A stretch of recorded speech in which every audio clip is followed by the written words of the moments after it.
뉴스의 흐름, 사안의 맥을 짚어보는 쇼맥 뉴스 시간입니다. 코로나19 사태로 조금 관심에서 멀어져 있다가 다시 뜨거운 감자이자 고구마 한 상자를 먹은 것처럼 답답한 이슈가 있습니다. 오늘 주제는 바로 대구 경북 통합신공항 문제인데요. 올해 초 주민투표까지 다 했는데 지금껏 뭘 한 거냐 답답하신 분들 많으실 겁니다. 결론적으로 투표 뒤 4개월 넘도록 진척된 게 하나도 없는 상황인데요. 통합신공항 사업 절차 9단계 중 지금은 6번째 단계에 있습니다. 주민투표와 유치신청 단계인데 지난 1월 21일 있었던 주민투표에서 의성비안이 1위를 차지했죠. 이 때문에 의성비안, 군위소보 공동후보지를 이전지로 유치신청하는 게 자연스러운 순서였는데요. 그런데 반전이 있었죠. 군위군이 공동후보지 소보가 아닌 단독후보지 우보로 유치신청서를 낸 건데요. 주민투표 1위를 차지한 의성군은 억울할 수밖에 없는데 그렇다고 군위군의 행동이 억지냐? 그건 또 아닙니다. 주민투표 결과를 충실히 반영해서 국방부 장관에게 유치 신청을 해야 한다고 명시된 군공항 이전 특별법. 군위군 입장에서는 군위 우보 찬성률이 76.27%, 군위 소보 찬성률은 25.79%로 우보 찬성률이 3배 가까이 높아 주민의 뜻은 단독 후보지 우보라는 겁니다. 논리상 틀린 말이 없죠. 문제는 주민투표 전부터 이런 우려가 제기됐다는 겁니다. 하지만 국방부는 이 부분에 대해 합의나 조율 없이 주민투표를 강행했고 결국 사면 초과에 빠진 채 두 지역의 합의만 바라보고 있습니다. 군위, 의성, 경북, 대구가 지역사회에서 뭔가 좀 원활한 다양한 어떤 협의와 의논을 통해서 그런 것이 좀 구체화되기를. 결국 참다 못한 군위 지역 사회단체들이 지난달 집회를 열었는데요. 유치 신청서를 낸 군위 우보 단독 후보지를 선정하라는 겁니다. 이어 의성에서도 군민들이 선정위원회를 열지 않는 국방부를 성토하며 주민투표 결과인 공동후보지를 수용해야 한다고 주장하는 등 갈등이 격화되고 있습니다.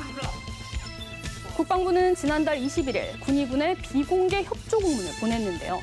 군위군이 유치 신청한 단독 후보지 우보는 군공항 이전 부지 선정위를 개최해도 부적격 판단이 날 가능성이 높다며 원활한 사업 추진을 위해서 협조를 부탁한다는 내용이었습니다. 이는 국방부가 주민투표 뒤 공동후보지가 선정 기준에 따른 이전 부지로 사실상 결정났다. 이런 보도자료를 배포한 뒤 나온 첫 입장 표명이었는데요. 이에 대해 군위군은 지난 4일 입장문을 내고 기존 입장을 재천명했는데요. 국민 대다수가 반대하는 공동후보지는 추진할 수 없다는 겁니다. 또 공동후보지는 새로운 갈등을 촉발한다고 밝혔는데요.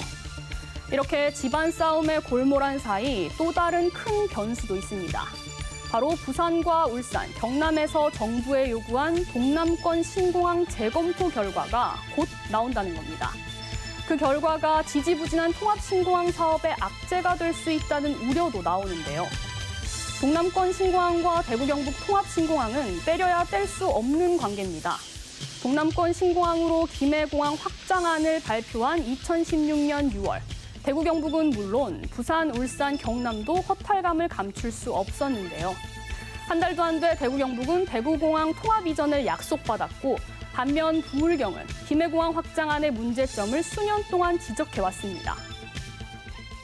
동남권 관문공항으로서 김해 신공항의 적정성에 대해 총리실에서 논의하기로 하고 그 검토 결과에 따르기로 한다. 결국 지난해 6월 김해 신공항안을 고수해온 국토부가 총리실의 판단을 맡기자는 부울경 지역의 요구를 받아들였는데요. 당시 TK 정치권과 자치단체는 즉각 반발하면서도 정치 쟁점화를 피하기 위해 통합신공항 사업을 차질 없이 이어가겠다는 입장을 고수했는데요. 하지만 대구 경북 상황 지금 어떻습니까? 차질 없이 가겠다던 갈 길, 주민투표 뒤 한 발짝도 못 떼고 있는 상황이죠. 수수방관한다는 지적이 나오자 경북도는 통합신공항 추진 지원반을 최근 구성했습니다. 공항 관련 업무 전반을 총괄 지원하겠다는 건데요. 국방부도 내일과 모레 경북도와 의성, 대구를 잇따라 방문해 각 지역의 의견을 들을 예정이지만 군의군수 면담은 불발됐는데요. 국방부는 면담 결과를 토대로 이달 말 실무위원회를 열고 다음 달 10일쯤 선정위원회를 개최합니다. 다만 평행선을 달리는 각자의 입장을 어떻게 조율할지가 관건인데요. 중요한 건 어디든 간에 통합신공항이 생기면 물류 거점 기능을 수행하고 연간 1,000만 명이 이용함으로써 대구 경북이 합쳐 수십조 원의 파생 효과가 기대된다는 겁니다. 결국 이러나 저러나 이기는 윈윈 게임이라는 건데요. 서로 양보 없이 작은 것을 탐하다 시간만 낭비하고 행여나 큰일을 그르치지 않도록 이해 당사자 모두가 공감대를 넓히고 해결책을 찾기 위해 머리를 맞대야 할 시점입니다. 지금까지 쇼맥뉴스 우아영입니다.